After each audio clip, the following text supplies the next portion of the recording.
Hello guys, welcome to our channel. तो हम करने वाले हैं भारतीय राज्य व्यवस्था, इंडियन पॉलिटी से रिलेटेड बहुत ही इंपॉर्टेंट क्वेश्चन जो कि आरआरबी में प्रीवियस ईयर आ रखे हैं। तो बिना टाइम वेस्ट के स्टार्ट करते हैं आज का अपना सेशन।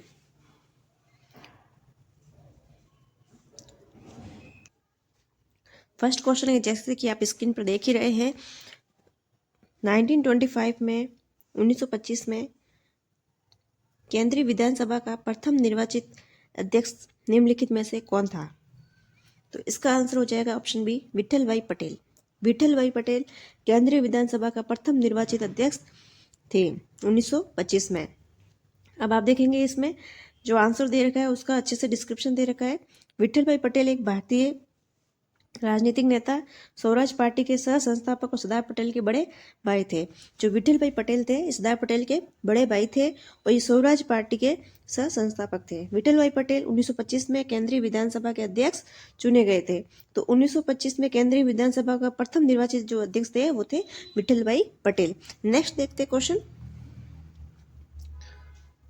अगला सवाल है, अंगीकृत किए जाने के समय भारतीय संविधान सबसे लंबा संविधान था, जिसमें मूलतः जो जब भारत का संविधान लागू हुआ था तो सबसे पहले कितने अनुच्छेद थे? तो इसका आंसर हो जाएगा ऑप्शन डी, 395 अनुच्छेद थे। 395 इसका करेक्ट आंसर हो जाएगा। तो आप देखेंगे डिस्क्रिप्शन में, भारत का संविधान 26 नवंबर 1949 को भारत की संविधान सभा के द्वारा पारित हुआ और इसे 26 जनवरी 1950 से लागू किया गया। भारत का संविधान विश्व के गणतांत्रिक देशों में सबसे बड़ा लिखित संविधान है। संविधान का निर्माण के समय से कुल 395 अनुच्छेद, 8 अनुसूचियां और 22 भागों में विभाजित किया गया था। क्वेश्चन नेक्स्ट देखते हैं।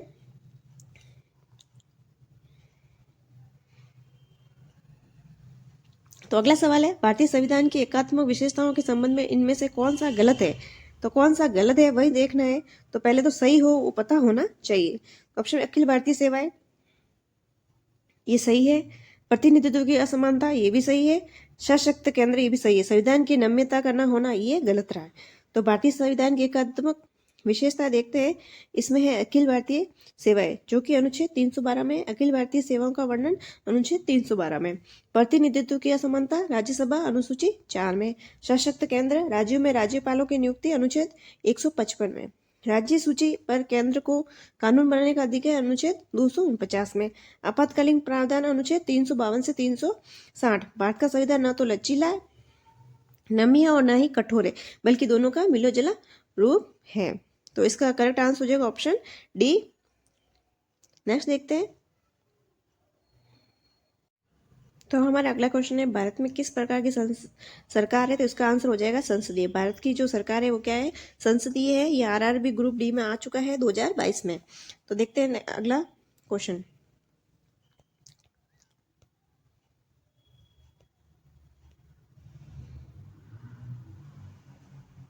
हमारा अगला सवाल देखते हैं।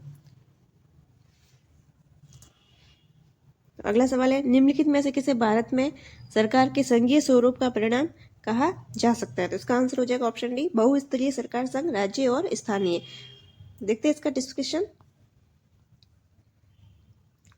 संविधान के प्रथम अनुच्छेद में कहा गया कि भारत अर्थात इंडिया राज्यों का संघ होगा। भारत सरकार के संघीय स्वरूप का परिणाम संघ, राज्य एवं स्थानीय शासन को कहा जा सकता है। देखते हैं नेक्स्ट अगला सवाल अपना देखते हैं।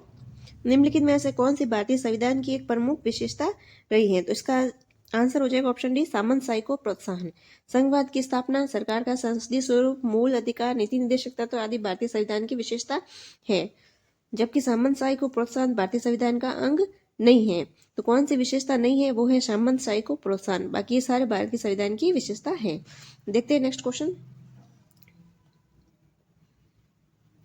भारतीय संविधान की संघीय व्यवस्था के संबंध में इनमें से कौन सी विशेषता सही है? इसका आंसर हो जाएगा ऑप्शन बी, देत शासन। भारतीय संविधान की संघीय व्यवस्था की विशेषता है संविधान की सर्वोच्चता, संविधान द्वारा केंद्रीय सरकार और इकाइयों की सरकारों में विभाजन, लिखित एवं कठोर संविधान, स्वतंत्र उच्चतम न्यायालय, द्विसदनीय व्यवस्थापिका, दोहरी शासन प्रणाली इत्यादि। ये क्या है? भारतीय संघीय व्यवस्था की विशेषताएं हैं। देखते हैं नेक्स्ट क्वेश्चन। नेक्स्ट है अपना सवाल, भारतीय संविधान में कितने देशों से विशेषताएं ली गई है? भारतीय संविधान में कितने देशों से विशेषताएं ली गई है? तो इसका आंसर हो जाएगा ऑप्शन डी, 10 देशों से विशेषताएं ले रखी है। 10 देशों से ले रखी है। पहला ऑप्शन हो जाएगा संयुक्त राज्य अमेरिका, दूसरा हो जाएगा ब्रिटेन, तीसरा Ireland, France, Australia, Canada, Germany, रूस, जापान एंड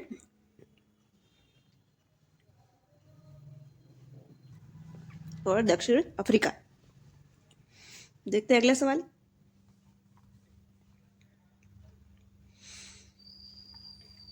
निम्नलिखित में से किसने सर्वप्रथम भारत के लिए संविधान सभा के गठन का प्रस्ताव रखा था? ऑप्शन इज, तो इसका करेक्ट आंसर हो जाएगा option D, M N Roy ने। भारत में औपचारिक रूप से एम एन रॉय द्वारा भारत के लिए संविधान सभा के गठन 1934 में का प्रस्ताव रखा गया। 31 दिसंबर 1929 को पंडित जवाहरलाल नेहरू द्वारा लाहौर अधिवेशन में संविधान सभा के बारे में जिक्र किया गया था। तो लाहौर अधिवेशन में कब किया गया था? 1929 ईस्वी को पंडित जवाहरलाल नेहरू द्वारा। साल 1942 में क्रिप्स मिशन ने भारत में संविधान सभा के गठन की बात को पूरी तरह से स्वीकार किया था, लेकिन 1946 में कैबिनेट मिशन प्रस्ताव द्वारा इसे वैधानिक रूप दिया गया। देखते हैं नेक्स्ट।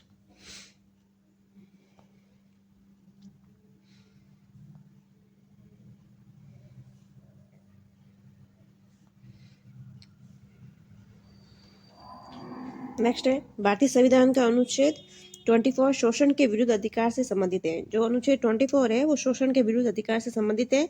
इस अनुच्छेद के अनुसार किसी कारखाने या खदान में काम करने तो सरकार द्वारा निर्धारित न्यूनतम आयु कितनी है? तो इसका आंसर हो जाएगा ऑप्शन बी, 14 वर्ष। तो इसका डिस्क्रिप्शन देखते हैं। भारतीय संविधान के अनुच्छेद 24 ये बहुत ही इंपॉर्टेंट है कि शोषण के विरुद्ध अधिकार से संबंधित है। इस अनुच्छेद के अनुसार किसी कारखाने या खदान में काम करने तो सरकार द्वारा निर्धारित न्यूनतम आयु 14 वर्ष है। हालांकि ये किसी नुकसान न पहुंचने वाले अथवा गैर जोखिम युक्त कार्यों में नियोजन का प्रतिषेध नहीं करता है। बाल श्रम प्रतिषेध विनिमय अधिनियम 1986 इस दिशा में सर्वाधिक महत्वपूर्ण कानून है। देखते हैं नेक्स्ट क्वेश्चन। भारत के संविधान के संदर्भ में इनमें से संविधान सभा के निर्वाचित अध्यक्ष कौन थे? तो इसका आंसर हो जाएगा डॉक्टर राजेंद्र प्रसाद।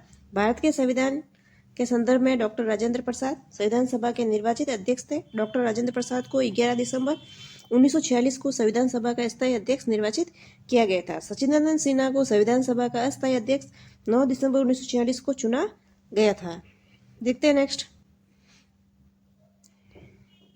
तो अगला सवाल है मसौदा समिति के अध्यक्ष कौन थे जिनके पास संविधान का मसौदा तैयार करने का कार्य किया गया था?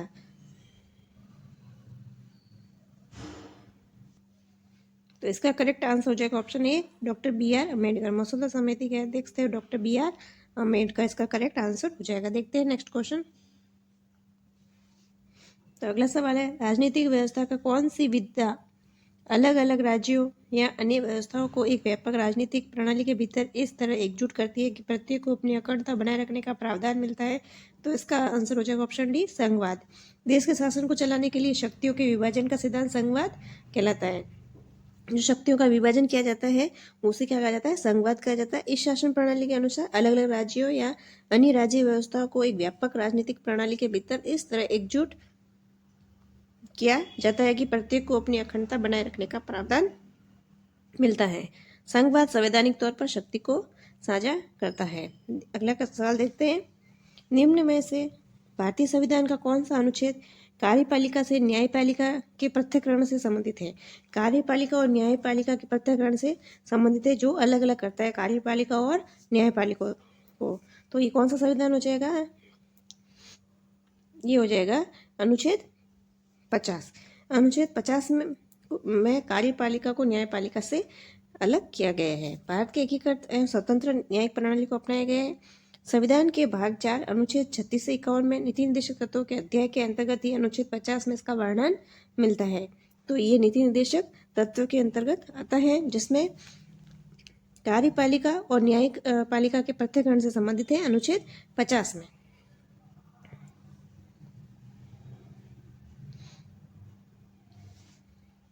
अब देखते हैं अनुच्छेद 51 अंतर्राष्ट्रीय शांति या सुरक्षा की अभिवृद्धि संबंधित है। 52 भारत में एक राष्ट्रपति होगा और 53 संघ की कार्यपालिका शक्ति राष्ट्रपति में निहित होगी। देखते हैं अगला सवाल।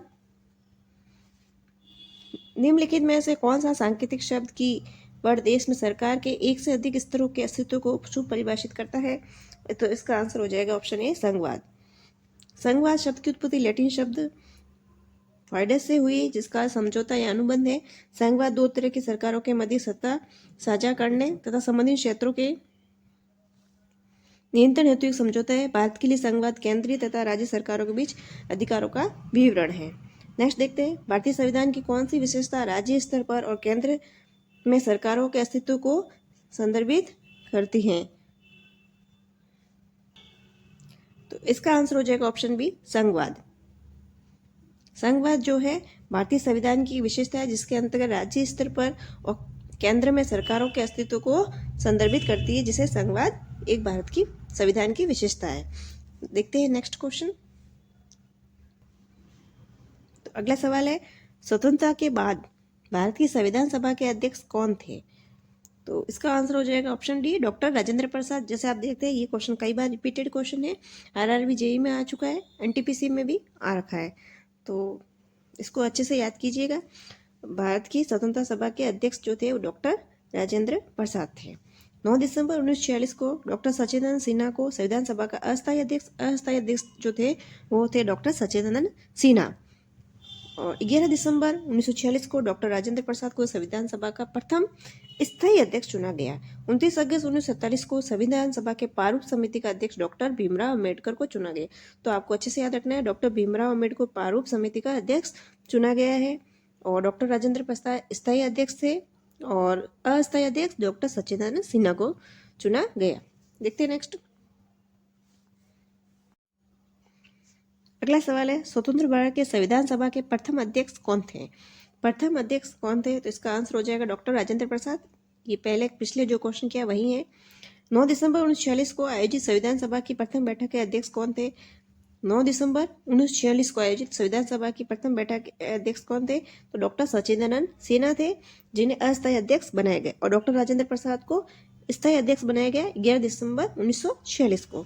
देखते हैं नेक्स्ट क्वेश्चन।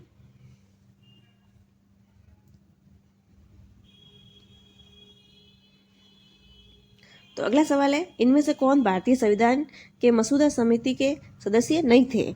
तो इसका आंसर हो जाएगा एम.वी. ठक्कर। बाकी सैयद मोहम्मद सादुल्ला थे, एन गोपाल स्वामी अयंकर थे, डॉक्टर के.एम. मुंशी भी थे। तो संविधान सभा की प्रारूप समिति में कुल 7 सदस्य थे।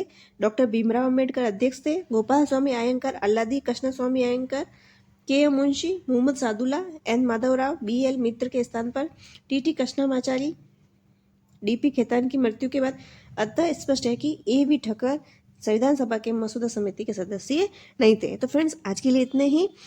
नेक्स्ट क्वेश्चन करेंगे नेक्स्ट सेशन में। अगर आपको